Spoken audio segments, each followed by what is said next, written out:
So we were talking about luxury items. Luxury items वो होते हैं, तो उस टाइम पे यस गोल्ड पाया जाता था, गोल्ड को भी लग्जरी आइटम में काउंट करते थे, लेकिन जैसे जो बड़ी जगहें हैं मोहनजोदारो और हड़प्पा जैसी, उस जगह पर ज़्यादा लग्जरी आइटम्स देखने को मिले as compare to small settlements like Kalibangan. उस जगह पर छोटी जगहों पे, छोटे सेटलमेंट्स पे नहीं देखने को मिलते थे। रीज़न बिहाइंड दैट इज़ कि कैसे हमने उसको बोल दिया कि भाई ये लग्जरी आइटम है, क्योंकि वो जो पॉट्स होती थी, जो पेंटिंग्स या जो भी कार्विंग्स वो उसमें बनी होती थी उन पॉट्स के ऊपर, वो नंबर 1 वो पॉट्स एक तो सेम मिट्टी से नहीं बने होते थे, जो उस जगह की मिट्टी या लोकल मिट्टी उधर से नहीं बने होते थे, वो कहीं और से बनकर आ रहे होते थे। तो ये प्रूव करता था कि जो आइटम बाहर से इंपोर्ट करा रहा है वो ज़रूर लग्जरी पसंद करने वाला व्यक्ति होगा, तो लग्जरी वहाँ पे पाई जाती थी, वो लग्जरियस आइटम में काउंट होगा। अब आर्कियोलॉजिस्ट ने कैसे डिसाइड कर लिया कि लग्जरियस आइटम है? क्योंकि ड्यूरिंग एक्सकेवेशन आर्कियोलॉजिस्ट को कुछ आइटम्स होल्ड्स के अंदर मिले। होल्ड्स क्या होता है? जैसे चेस्ट या बॉक्सेस होते हैं, वैसे ही उनमें गोल्ड ज्वेलरीज के साथ वैसे आइटम्स प्रोटेक्टेड मिले, रखे हुए मिले बॉक्सेस के अंदर। बॉक्स के अंदर कोई आइटम तब रखा जाता है जब उसके खराब होने के चांसेस होते हैं, कि वो खराब ना हो जाए, वो कॉस्टली चीज़ है, वो इम्पोर्टेंट चीज़ है, तो इसीलिए उसको प्रोटेक्ट करने के लिए होल्ड्स के अंदर रख दिया, बॉक्सेस के अंदर रखा था। तो आर्कियोलॉजिस्ट को मिला, तो आर्कियोलॉजिस्ट ने फिर ये अज्यूम किया कि यस ये लग्जरी आइटम होता होगा, और वो आइटम इस जगह की मिट्टी का भी नहीं बना है, कहीं और से बनकर इम्पोर्ट होकर आया, तो yes of course it is a luxury item. तो दिस प्रूव्स कि वहाँ के लोग लग्जरियस थे, वो लग्जरी आइटम्स को रखते थे, पसंद करते थे। और ये लग्जरी आइटम्स मोहनजोदारो, हड़प्पा जैसे बड़े सेटलमेंट्स में देखने को मिलते हैं, छोटे सेटलमेंट्स में देखने को नहीं मिलते। Now will move on to our next topic and that is finding out about craft production. तो क्राफ्ट प्रोडक्शन की अगर बात की जाती है तो एक बहुत छोटा सा सेटलमेंट है इस हड़प्पन सिविलाइजेशन का, दैट इज चनुदारो, जो आप मैप 1 में इजीली देख सकते हो। और चनुदारो मैप 1 में जब आप देखोगे तो एक बहुत छोटा सा सेटलमेंट है, अप्रोक्सीमेटली 7 हेक्टेयर्स में बसा हुआ, जबकि उसके कंपैरिजन में मोहनजोदारो जो है वो 125 हेक्टेयर्स में है। तो Mohenjodaro is a big area और ये बहुत छोटा सा एरिया, लेकिन इस छोटे से एरिया में ही पूरे का पूरा एरिया डेडिकेटेड है क्राफ्ट्स के लिए। इसमें क्राफ्ट की अलग अलग चीज़ें बनाई जाती हैं, बीड्स बनाई जाती हैं, शेल की कटिंग की जाती है, मेटल का वर्क किया जाता है, सील्स बनाई जाती थी, वेट मेकिंग का काम होता था, मतलब टोटली क्राफ्ट का काम होता था। जो वैरायटी ऑफ मटेरियल होते थे बीड्स के लिए, वो जैसे स्टोन्स थे, और कार्नेलियन था, एक ब्यूटीफुल रेड कलर का ये स्टोन होता है कार्नेलियन, वो था, Jasper, crystal, quartz and steatite. ये मेटल्स यूज होते थे, कॉपर, ब्रॉन्ज एंड गोल्ड। जैसे हमने पीछे देखा था कि कॉपर के टूल्स भी मिले थे, तो that means they were aware of the metals as well, कि मेटल से कुछ इंस्ट्रूमेंट्स या टूल्स बनाए जा सकते हैं। फिर शेल्स यूज होते थे, फाइन्स यूज होते थे, टेराकोटा यूज होता था, उसको बर्न करके बर्न्ड क्ले भी यूज होता था, जैसे हमने देखा कि बेक्ड ब्रिक्स बनाए जाते थे। कुछ बीड्स जो होती थी वो 2 या 2 से ज़्यादा स्टोन्स के कॉम्बिनेशंस में भी बनाई जाती थी, उनको एक दूसरे के साथ चिपका के सीमेंट करके बनाई जाती थी। और गोल्ड के कैप्स बनाए जाते थे, जो शेप्स थे वो अलग अलग टाइप के थे, डिस्क शेप बनता था, और आपका सिलेंड्रिकल शेप बनता था, स्फेरिकल शेप बनता था, जो हमारे पेज नंबर 1 पे डिफरेंट टाइप की शेप्स की बीड्स दी गई हैं। दिस शोज कि वो अलग अलग टाइप के शेप्स को यूज किया करते थे। तो शेप्स जो यूज करते थे cylindrical, spherical, barrel shape, segmented, ये डिफरेंट टाइप के शेप्स थे जो वो यूज किया करते थे। कुछ डेकोरेटेड हुआ करते थे, कुछ पे पेंटिंग की जाती थी, और कुछ में खुद की डिजाइन होती थी। तो जैसे कि आप अपने इसमें पेज नंबर 10 पे देख सकते हो कि एक बीड का नेकलेस दिया हुआ है, उसमें अलग अलग टाइप के बीड्स नेकलेसेस भी दिए गए हैं। फिर उसके बाद हम बात करते हैं पॉट्स की। तो पॉटरी भी यहाँ पे बहुत ज़्यादा होती थी। और इम्पॉर्टेंट चीज़ यस बीड्स में कि टेक्निक क्या यूज़ होती थी, बीड्स बनाने के लिए कौन सी टेक्निक का यूज़ करते थे। और वो टेक्निक वो डिसाइड करते थे अकॉर्डिंग टू द मटेरियल, जैसा मटेरियल है वो वैसी टेक्निक यूज करेंगे। सो स्टेटाइट जो है वो बहुत सॉफ्ट स्टोन होता है, बहुत डेलिकेट सा स्टोन होता है, उस पर ईजिली कोई भी कार्विंग या डिजाइन पेंटिंग की जा सकती है। कुछ बीड्स ऐसी होती थी जिनकी मोल्डिंग कर सकते थे, और उसको paste moulded out of a paste, मतलब उसको पेस्ट बना लिया और पेस्ट में से उसका कुछ चेंजेस कर दिए, अलग शेप दे दिया उस बीड को। या स्टेटाइट पाउडर के साथ, पाउडर मिलता था उनको, स्टेटाइट का पाउडर लिया, उसका पेस्ट बनाया और फिर उसको मोल्ड्स में क्ले की तरह रख दिया और उसका अलग शेप बनकर तैयार हो गया। तो वो टेक्निक भी वो यूज करते थे, और कई तरीके के शेप बनाते थे, ज्योमेट्रिकल फॉर्म्स भी बनाते थे वो। लेकिन ज्योमेट्रिकल फॉर्म्स किस में बनाते थे? हार्डर स्टोन्स में। तो सॉफ्ट स्टोन्स को वो क्ले की फॉर्म में, क्ले की तरह मोल्डिंग करके यूज कर लेते थे। जो हार्ड स्टोन्स होते थे उनके ज्योमेट्रिकल शेप्स बना लेते थे। तो जो माइक्रो बीड्स बननी होती थी, माइक्रो बीड्स मतलब छोटी छोटी सी बीड्स बननी होती थी, वो एक पजल की तरह रहती थी आर्कियोलॉजिस्ट के लिए, क्योंकि वो उसको नहीं उतना स्टडी कर पाते थे एंशिएंट टेक्नोलॉजी, क्योंकि इतनी माइन्यूट सी बीड्स उन्होंने आखिर कैसे बना ली। ये आर्कियोलॉजिस्ट के लिए अभी भी एक पजल की तरह है। और आर्कियोलॉजिस्ट ने कई सारे एक्सपेरिमेंट्स करके देखे, जिससे ये पता चला कि जो रेड कलर है, कार्नेलियन का रेड कलर है, वो उनको मिलता था कार्नेलियन को आग पे जलाने से। द येलोइश रॉ मटेरियल, जो येलोइश कलर का कार्नेलियन का येलो मटेरियल होता था, उसको जब वो जलाते थे तो उनको रेड कलर मिल जाता था। और जो बीड्स होती थी, अलग अलग स्टेजेस पे उनका प्रोडक्शन किया जाता था। सो बेसिकली क्या किया उन्होंने? कार्नेलियन जो एक्चुअली में येलो कलर का था, उस येलो कलर के कार्नेलियन को लिया और उसको आग में खूब गर्म किया, तो उससे वो रेड कलर का कन्वर्ट हो गया। और उसके बाद जो बीड्स होती थी वो अलग अलग स्टेजेस में बनाई जाती थी। कभी उसको वो शेप्स चेंज करने के लिए, थोड़ा सा गर्म हुआ तो शेप चेंज कर दिया, ज्यादा गर्म हुआ तो पिघला लिया तो कुछ और शेप बन गया। तो वो अलग अलग स्टेजेस में उसको बनाया जाता था। और जो नोड्यूल्स वर चिप्ड इनटू रफ शेप्स, जो नोड्यूल्स होते थे उनको धीमे धीमे चिप्स की तरह छील दिया जाता था, जिससे कि वो रफ रैंडम शेप्स के हो जाते थे, और फिर उनको पतला पतला चिप्स की तरह फ्लेक कर दिया जाता था इनटू द फाइनल फॉर्म। सो लिया, उसको रेड कलर बना दिया कार्नेलियन को, उसके बाद उसके अलग अलग शेप्स बना दिए। फिर थोड़ा सा गर्म हुआ तो उसकी चिप्सिंग, अगर फ्लेकिंग कर सकते थे तो फ्लेक्स के फॉर्म्स में बना दिए, ग्राइंडिंग कर दिया, पॉलिशिंग कर दिया, फिर उसमें ड्रिल करके होल भी कर लिया, और वो पूरा कंप्लीट करते थे उस तरीके से प्रोसेस को। जो स्पेशलाइज्ड ड्रिल्स वो यूज करते थे, जो कि चनुदारों में देखने को मिली, लोथल में देखने को मिलती हैं, धौलावीरा में भी देखने को मिलती हैं, कि ड्रिलिंग टेक्निक भी उनकी बहुत यूनिक हुआ करती थी।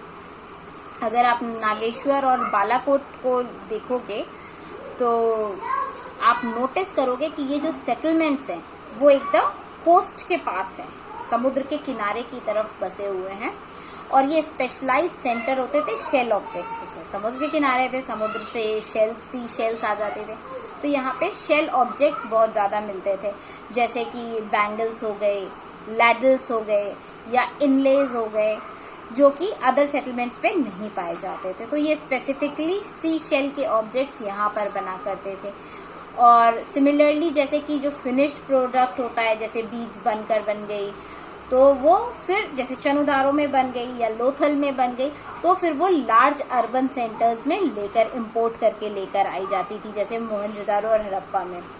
सो कुछ चीज़ें कहीं से बन गई, नागेश्वर में बन गई, बालाकोट में बन गई, चनुदारो में बन गई, वहां से बनाकर फिर ये मोहनजोदारो और हड़प्पा लाई जाती थी, जिससे कि वहां पर उनका यूजेज हो सके एज ए लग्जरी आइटम। फिर हम बात करेंगे आइडेंटिफाइंग सेंटर्स ऑफ प्रोडक्शन। तो सेंटर्स ऑफ प्रोडक्शन, जैसे अभी कुछ नाम हमने जो लिए, जैसे चनुदारो हो गया, वो एक सेंटर ऑफ प्रोडक्शन है, क्योंकि वहां पे प्रोडक्शन किया जा रहा है, कोई चीज बनाई जा रही है। तो क्राफ्ट प्रोडक्शन के लिए चनुदारो वाज स्पेशलाइज्ड, कि वहां पे बहुत ज्यादा क्राफ्ट को लेकर काम होता था। दो it was a small settlement, but craft का काम वहां बहुत ज्यादा होता था। वो रॉ मटेरियल्स आर्कियोलॉजिस्ट ने कैसे अब देखा कि भाई चनुदारो में ज्यादा काम हो रहा है या नागेश्वर में ज्यादा सी शेल्स का काम हो रहा है और मोहनजोदारो में इंपोर्ट करके ला रहे हैं। ऐसा भी तो हो सकता था कि मोहनजोदारो में बना रहे हो और चनुदारो पहुंचा रहे हो। तो वो आर्कियोलॉजिस्ट ने इस बेसिस पे डिसाइड किया कि जो रॉ मटेरियल था वो चनुदारो या इन जगहों पर जहां रॉ मटेरियल उस चीज को बनाने का, उस ऑब्जेक्ट को बनाने का जो रॉ मटेरियल है वो जिस सिटी में ज्यादा मिल रहा है, दैट मीन्स वहां उसका प्रोडक्शन हो रहा होगा। और जहां पे फिनिश्ड प्रोडक्ट ज्यादा मिल रहा है, दैट मीन्स उसको वहां से ट्रैवल करा के यहाँ लेकर आया जा रहा होगा, इम्पोर्ट करा के लेकर आया जा रहा होगा। सो आर्कियोलॉजिस्ट ने इसी बेसिस पर फिर ये प्रोडक्शन सेंटर्स आइडेंटिफाई किए और इसमें देखा कि रॉ मटेरियल जैसे कि स्टोन के नोड्यूल्स हो गए, whole shells, copper ore, tools, unfinished objects या रिजेक्शन या वेस्ट मटेरियल। क्यों कोई चीज बनाएंगे हम तो कुछ खराब भी होगा तो रिजेक्टेड मटेरियल भी उसी जगह पे मिलेगा जहाँ पे काम हो रहा है, या वेस्ट मटेरियल जो बच जा रहा है वो भी उसी जगह पे मिलेगा जहाँ प्रोडक्शन हो रहा है। तो उसी बेसिस पर ये इंडिकेट किया गया कि क्राफ्ट वर्क यहाँ पर ये सेंटर्स रहे।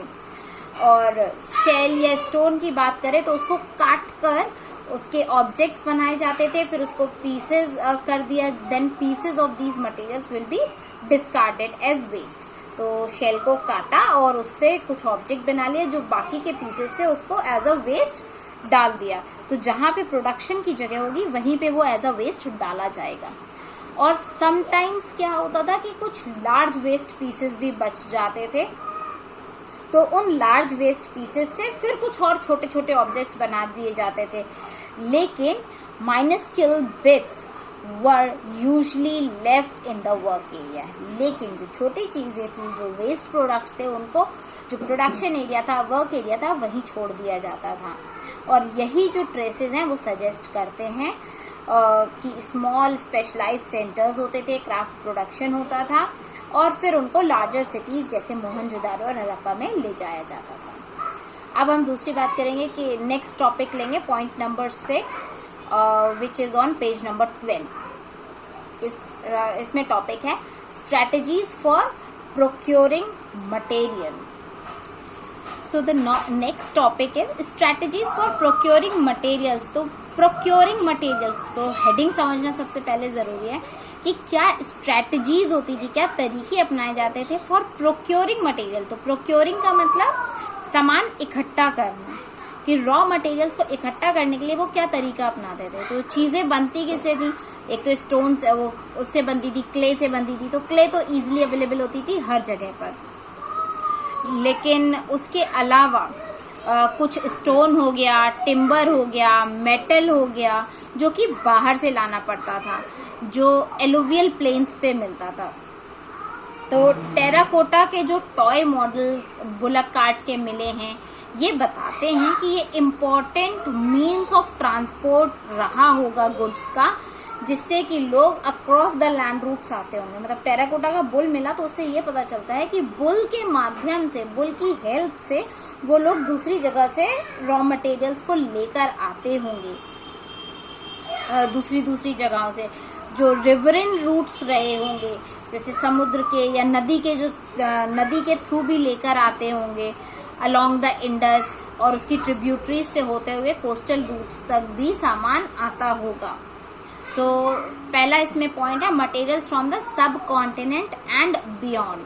तो हड़प्पन्स जो हैं वो प्रोक्योर्ड मटेरियल यूज करते थे, मतलब लाया हुआ मटेरियल यूज करते थे क्राफ्ट प्रोडक्शन के लिए अलग अलग तरीके से। उन्होंने सेटलमेंट्स बना के रखे थे, जैसे कि नागेश्वर हो गया, बालाकोट हो गया, इन एरियाज में शेल अवेलेबल रहता है। और जो दूसरी सिटीज हैं जैसे कि शॉटुगाई, जो कि अफगानिस्तान में एक साइट मिली हुई है। तो नागेश्वर में आपको सी शेल्स मिल गए। शॉटुगाई जो एक साइट है, वहाँ पे लैपिस लजूली मिल जाता था।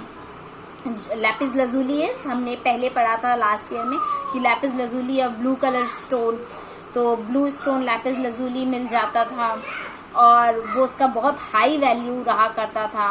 लोथल जो एक सोर्स था, वहाँ पे कार्नेलियन मिल जाता था। और लोथल जो एक जगह है वो भारूच इन गुजरात है, गुजरात की एक जगह है। सेटेटाइट जो होता था वो राजस्थान से साउथ ऑफ राजस्थान से मिल जाता था और नॉर्थ ऑफ गुजरात से मिल जाता था। मेटल उनको राजस्थान से मिल जाते थे। तो इस तरह से अलग अलग जगह से उनको सामान मिल जाता था।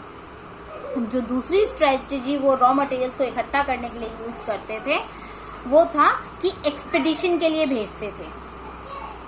एरियाज में लोगों को एक्सपेडिशन के लिए भेजा जाता था, जैसे कि खेतरी रीजन है राजस्थान का, उसके लिए कॉपर के लिए वहां भेजा गया, या साउथ इंडिया में भेजा गया गोल्ड के लिए। और इन एक्सपेडिशंस में से कम्युनिकेशन डेवलप हो जाता था लोकल कम्युनिटीज के बीच में, कि अब जब एक बंदा यहाँ से वहां जाएगा तो कम्युनिकेट करेगा, तो कम्युनिकेशन सेटल हो जाता था।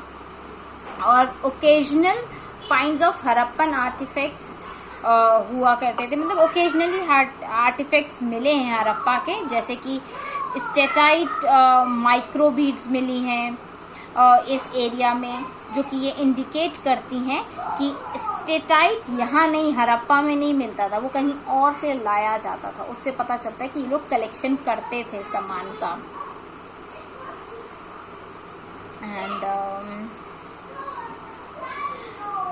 और ये भी एविडेंसेस मिले हैं कि खेतरी एरिया में, जिसके लिए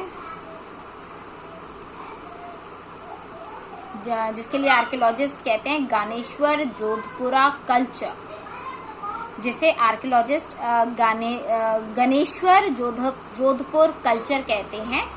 वो खेतरी एरिया है जो कि एक डिस्टिंक्टिव नॉन हरप्पन पॉटरी और unusual wealth of copper object है। सो मेन इज गुजरात के पास एक ऐसा एरिया है खेतरी, जिसको आर्कियोलॉजिस्ट ने एक नाम दिया है, जो नाम दिया है गणेश्वर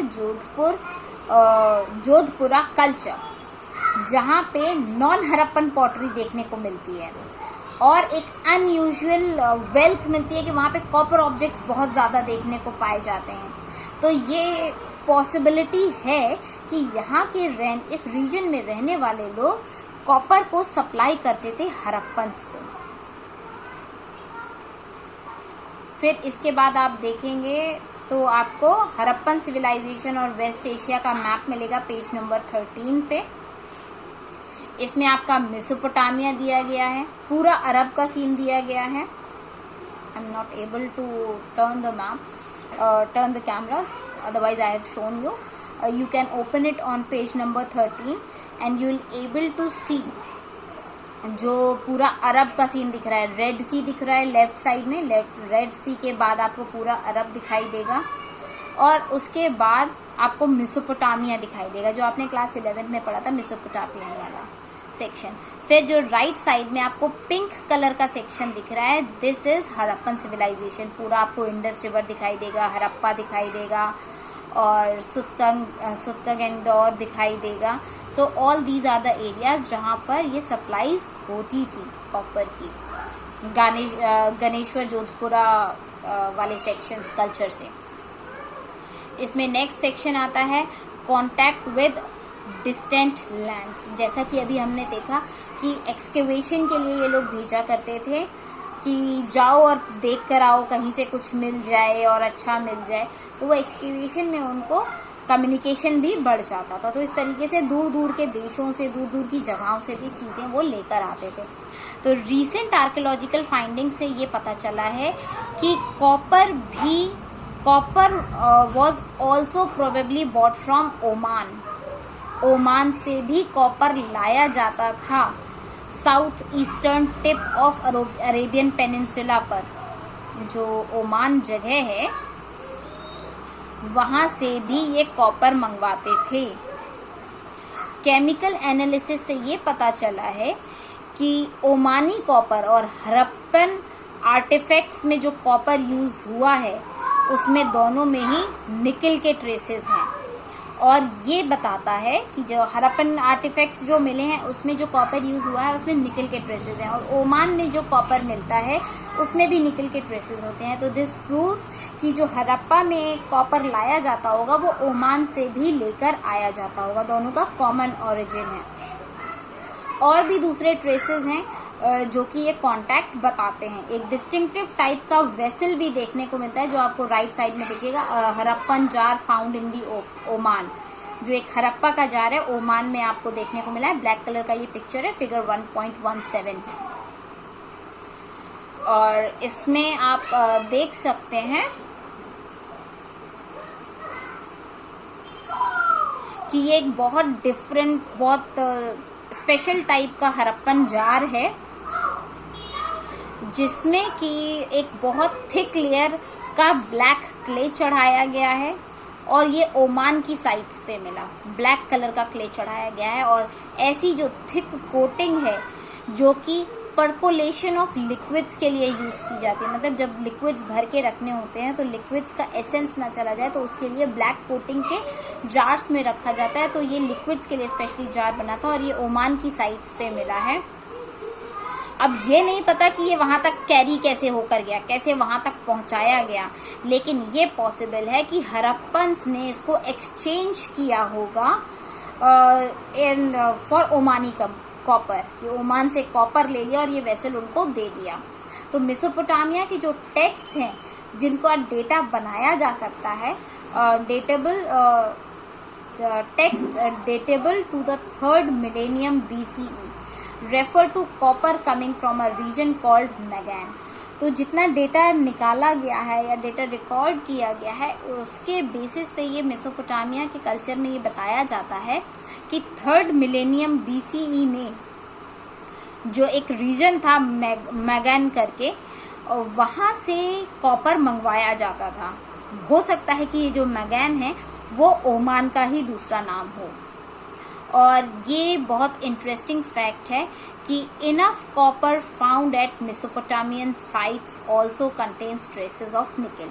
तो जो मेसोपोटामिया में कॉपर पाया गया है उसमें भी निकल के ट्रेसेस देखने को मिलते हैं। और जो दूसरी आर्कियोलॉजिकल फाइंडिंग्स हैं जो सजेस्ट करती हैं कि लॉन्ग डिस्टेंस से सामान आया है, हरप्पन सील्स हैं, वेट्स हैं, डाइस है, बीड्स है, इनमें भी सामान दिखता है कि दूसरी जगहों से आया गया है। इस कॉन्टेक्स्ट में ये बहुत, it is worth nothing that Mesopotamian text mention contact with regions named. तो जो मेसोपोटामिया के कॉन्टैक्ट्स रहे हैं वो दूर दराज देशों से भी रहे हैं, जैसे कि डायलमन और जो कि बहरान हो सकता है, मैगन, मेलहुआ एक्सेट्रा, बहुत सारे नाम दिए हुए हैं बुक में आपके, जहाँ से वैरायटी ऑफ वुड्स लाई जाती थी।